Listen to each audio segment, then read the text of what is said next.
Guys, I know we've already went over range changes. If you were interested in knowing how certain exotics have changed, how certain weapons have changed, pre and post Season of the Witch in regards to their range. Again, there's been a big major shift there in range with Bungie decoupling things from Zoom. Today though, we are going to be talking about the exotics. What has changed, pre versus post, and of course, we'll give you little small snips based on our experience with these exotics. Now first, I'm going to open up with our exotic weapons, starting with Vex Mythoclast. Guys, we actually have an entire dedicated review to Vex Mythoclast. This was pretty interesting though because the patch notes were somewhat confusing. But essentially, Bungie reduced the rounds per minute from 390 to 360 to match other high-impact auto rifles, essentially nerfing it more inside of PvE. At the same time though, they also buffed the range of this weapon, bringing it from 29 meters pre-Season of the Witch to now 33 meters after the range changes. Hence why they nerfed the rounds per minute. Now, the damage against minors, that being red bars, and major combatants, that being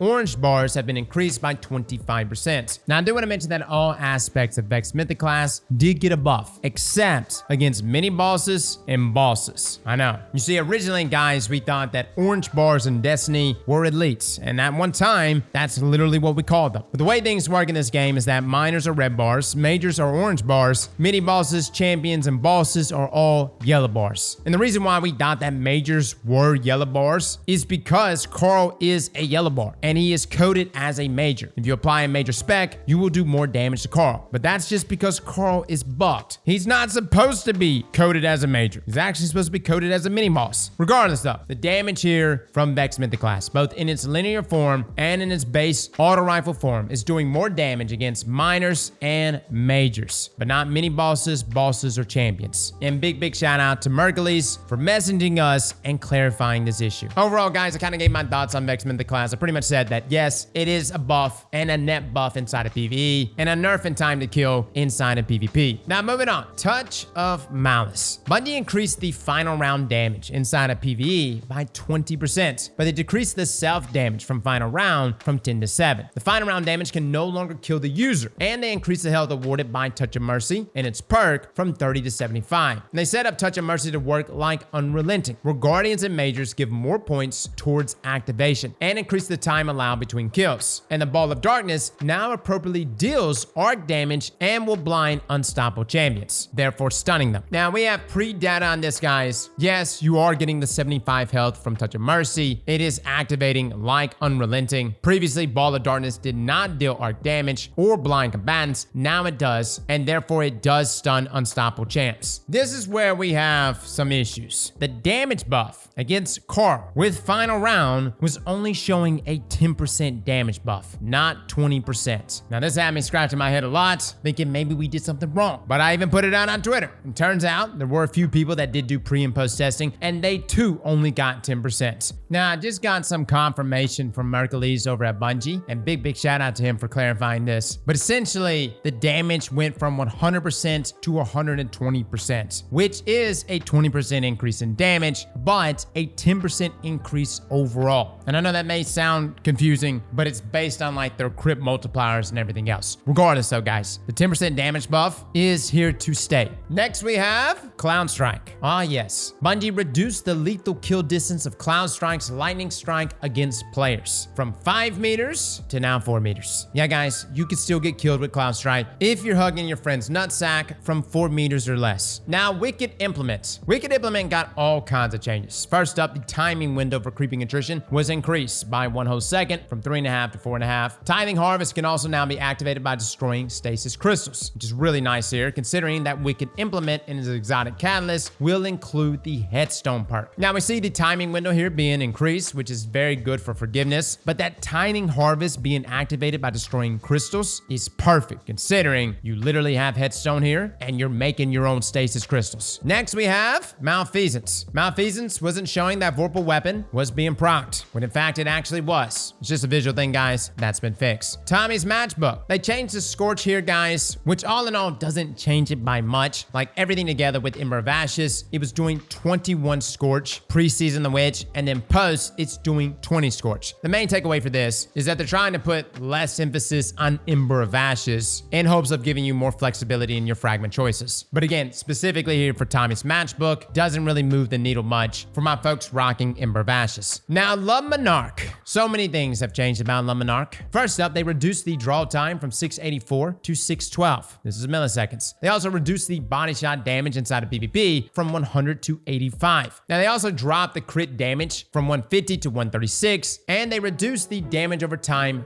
burn time from 3 seconds to 1.75 seconds, went from 8 ticks to now 6 ticks. Now, the purpose of this is so that you wouldn't be taken out of a gunfight for an extended period of time like you were previously because of that burn damage. Now, they increased the damage over time against players from 1.875 to 2.5. Now, that burn damage also got increased in PvE by 50%. Now, when we actually take a look here, pre versus post, everything pretty much comes out exactly as Bungie stated. And yes, Monarque is not as annoying, at least my opinion of it inside of PvP. I think that 3-second burn timer is what I hated the most about Monarque. Like simply just peeking for a few seconds, and then you got tagged by Monarque. You were out of that gunfight for 3 whole seconds. Now I feel like it's more manageable. Now, inside of PvE, yes, that burn damage went up. It was a 50% increase. Previously, it was doing 1,282 burn damage versus Carl. Now it's doing 1,923 burn damage. Now keep in mind, guys, because of the drop in draw speed, that damage also went down. Monarque previously was doing 12,902 damage per crit. Now it's doing 11,684 damage. Now, when we actually tag on the poison damage, previously it was doing 14,184 damage. Now it's doing 13,607 damage. So roughly around a 4% difference there in damage. Now, don't let this alarm you. Keep in mind, draw time is faster here for Monarque. So overall, things equal out inside of PvE. I guess the real question is for my folks using Monarque, are you okay with it now performing as a 612 versus a 684? Muscle memory is a hard thing to get past, right? Now, Verglas Curve. Whisper of Fissures and its detonations now generate Hell Barrage stacks if the crystal was created by this weapon. Shiver Quiver now activates when slowing enemies. Also increases the slow stacks from 40 to 60 when hitting players directly with Hell Barrage arrows. This allows for a freeze if 2 Hell Barrage arrows hit the same player. Now, pre-Season the Witch, Whisper of Fissures on Verglas crystals did not generate Hell Barrage stacks, which was unfortunate. Shiver Quiver would not activate when slowing enemies and gave 40 stacks of slow when direct hitting players. Now, post. Whisper of Fissures on Verglas and its crystals generates Hell Barrage stacks. Shiver Quiver also activates when slowing enemies, and Hell Barrage arrows do apply 60 slow. Therefore, in theory, you can get the freeze, but keep in mind, guys, in our testing, we still found it very difficult to do this. Overall, though, this is a net buff inside of PvE, especially when it comes to Shiver Quiver, the extra slow stacks, the Whisper of Fissures detonations generating those Hell Barrage stacks. All around, I like this change. Now, Two-Tail Fox. Two-Tail Fox's Catalyst perk, their tail, has been reworked. Two-Tail Fox now fires all 3 shots burst fire with the Catalyst, instead of firing 3 rockets in 2 bursts. Now, this improves the weapon's consistency and prevents situations where the rockets could collide mid-flight. They also slightly increase the direct impact damage of the Catalyst arc rockets. Now, the damage for this actually went up just slightly. Pre-Season the Witch, that arc rocket only did 135 impact damage. You can also see the animation in which it used to fire. Now, though, it will fire all 3 rockets one at a time, with that arc rocket doing 2,864 impact damage. Now, keep in mind, this doesn't just greatly move the needle or anything. We're talking a pre-value of 113,334 damage to now 116,063. Still nice, though. Now, on to our exotic armor pieces. Knucklehead Radar. The functionality of the Foetracer Hunter exotic helmet has been moved to the Knucklehead Radar exotic helmet. Now, provided radar while aiming down sights and enhanced radar while crouching. Post. In addition to the above, it now has Foetracer's old perks of marking targets, dealing more damage to low health targets and providing plus 20 airborne effectiveness to all weapons. Now, let me just say this, guys. Knucklehead Radar feels really good. Like, we've been using it pretty much every time we play PvP on Hunter, and having both the ability to maintain radar while aiming down sights and tracking. This may seem like a small thing, but when encountering like multiple enemies, just being able to track that one target and deal with those 1v2s is so good. I cannot stress how much of a great exotic Knucklehead Radar is. Please use it. Next, we have Foetracer. Now, Foetracer's previous perk has been completely replaced by the following perk. Damaging a powerful combatant or guardian with an ability grants you a temporary bonus to weapon damage matching your subclass type, and defeating a target with a weapon matching the damage type of your subclass creates creates an elemental pickup. Now, pre-season the Witch, it would mark targets. It also dealt more damage to low health targets, and it still provided that plus 20 AE to all weapons. Again, that's been pushed up to Knucklehead Radar. Post, though, it's been completely reworked, guys. Now, once a powerful combatant is marked with an ability, just marked, you will get a 25% weapon boost. This is a ×4 buff to weapons that are matching your subclass elements for 10 seconds. And when defeating an enemy with the weapon of your subclass elements, it will drop the elemental pickup for that subclass. Now, for my folks asking, Cross, what about the stacking capabilities here? I know what you're talking about. Don't worry, it's coming. We're doing a deep dive on Foetracer soon. Now, Lucky Raspberry. The Lucky Raspberry exotic armor has been reworked and now reads, increases chaining capabilities of arc bolt grenades. Damaging enemies with jolt lightning strikes and collecting ionic traces grants additional arc bolt grenade energy. Arc bolt grenades stun overload champions and delay their health regeneration. Now, Lucky Raspberry would actually guarantee an arc bolt grenade charge when hitting 4 enemies, and then would give a chance per hit when hitting 3 or less. Post, though, you gain arc bolt grenade energy back when damaging enemies with jolt ticks, and then picking up ionic traces. Now, each seems to give somewhere around 20% energy back. Also, arc bolts are supposed to stun overload champions, but in our testing, this appears to be bugged, and it's not working without the fragment of Spark of Shock. Now, keep in mind, on paper, this does seem to be worse than its pre-version, but things here for Lucky Raspberry really do amp up when you build into it. Using our lethal current aspect, after dodging, this will make our next melee attack jolt targets, which that alone will give us grenade energy. Paired with Spark of Ions, where defeating jolted targets will generate ionic traces, which also gives us grenade energy back. And you can even pair this with a bolt shot weapon, which will feed into this exotic even more. I know there was a number of people that came right out the gate and was like, yo, Lucky Raspberry is way worse than what it was before, but believe me, guys, give it a chance. We're going to be utilizing it in Grandmaster Nightfalls here soon. I want to show you what it can do. Now, Renewal Grasps reverted the previous change to the cooldown of Dustfield grenades granted by Renewal Grasps. Now, pre-season the Witch, the base cooldown was 1 minute and 52 seconds for Dustfield grenades. Post, when equipping renewals, base cooldown for Dustfield grenades stays the same at 1 minute and 31 seconds. Needless to say, fellas, Renewal Grasp is back on the menu. It already was. You saw us using it day 1 of the Crota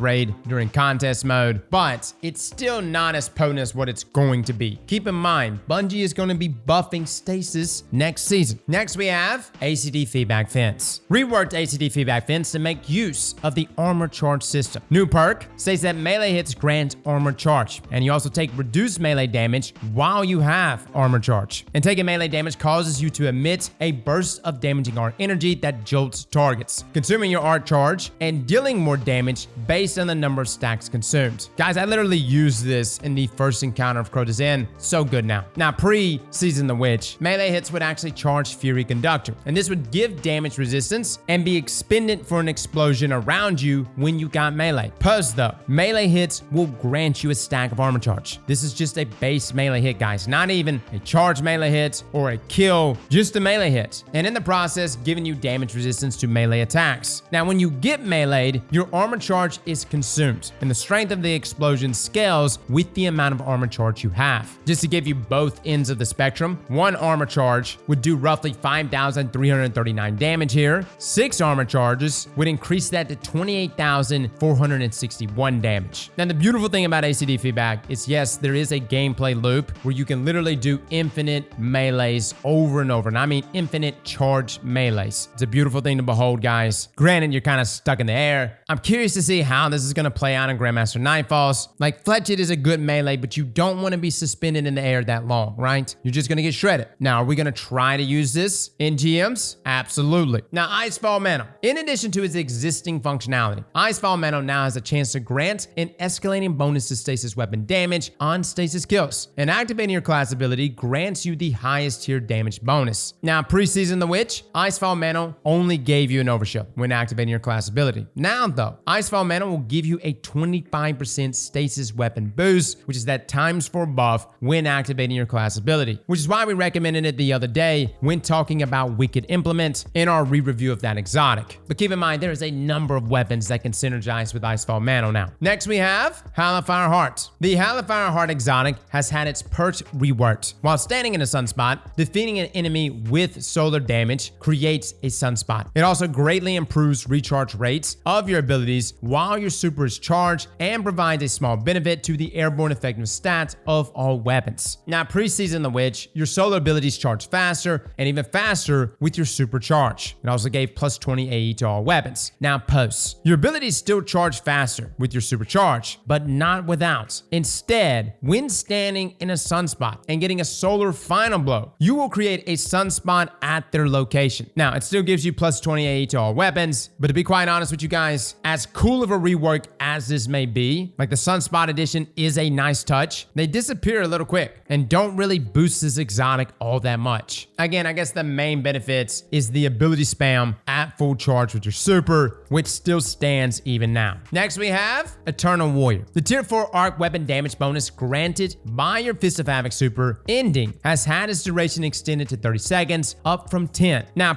when you would end your Fist of Havoc, this gave you 10 seconds of arc weapon boost times 4. Now though, when you end Fist of Havoc, you have 30 seconds of arc weapon boost times 4. Now there was also a bug fix where Eternal Warrior's arc damage bonus wouldn't function unless you have Fist of Havoc equipped. It now functions with Thunder Crash, but it does not give the guaranteed times 4 bonus after ending Thunder Crash. That only works on Fist of Havoc, so keep that in mind, guys. Next we have Path of Burning Steps. Path of Burning Steps now grants the tier 4 solar weapon damage bonus on solar grenade kills. You see, guys, solar grenades acted like any other normal solar final blow, only giving the chance to give you 1 stack of solar weapon boosts. But post, solar grenades now immediately grant solar weapon boost times 4 just by getting a kill with your solar grenade. Now keep in mind, this is still a nerf in comparison to what Path of Burning Steps was doing before its original nerf. I know Bungie's like slapping this 4 times weapon boost. They're like, ooh, look at this. But back in the day, it used to stack with surges. Regardless though, this is a very nice way to immediately get that times 4. I'm not completely sold on it yet, but overall, more ease of use. Next, we have Doomfang Pauldrons. In addition to its existing functionality, Doomfang Pauldrons now have a chance to grant an escalating bonus to void weapon damage on void kills, and void melee kills automatically grant the highest tier damage bonus. Now, Doomfang Pauldrons would not give void weapon boosts on void or void melee kills. Post, Doomfang Pauldrons now have a chance to grant void weapon boosts on void kills, with void melee kills granting that void weapon boost times 4. So again, similar to like Path of Burning Steps, except this is tied to your void melee kills. Considering that's literally what Doomfang is all about, you can see where the synergy is. Now, one time, guys, we used to use Doomfangs to just clear ads non-stop. That super lasts so long. You could still accomplish that. This is just a way to feed into your weapons doing more damage, with Doomfang itself also feeding you super energy on those void melee kills. Next, we have Astrocyte Verse. When you use Blink, Astrocyte Verse now causes enemies near you to become volatile. When using the Nova Warp Super, your Dark Blink movement ability does not cost super energy. Now, it did not apply volatile to nearby enemies when blinking. Post, though, it creates this AoE effect around you that applies volatile when you activate your blink. Now, Dark Blink does not cost any super energy. And let me just say, I actually did use Astrocyte Verse in the game mode Relic, and I loved it. Being able to blink around with the Relic with Astrocyte was so good. I've also seen people in the new 6v6 map using Astrocyte Verse to blink past sparrows, and it would somehow cause them to explode. Now, for my PvE players that are like, yo, is this it? Is this the meta? I can apply volatile now. Here's the thing. I would argue and say 99% of PvE players don't even use blink. It's a good thought, but I don't think this is going to really move the needle all that much for PvE players. Geomag Stabilizers. In addition to its existing functionality, Geomag Stabilizers now grant energy for your Chaos Reach super when picking up an Ionic Trace. Yeah, we have already made a build on this. It's so good now. Now,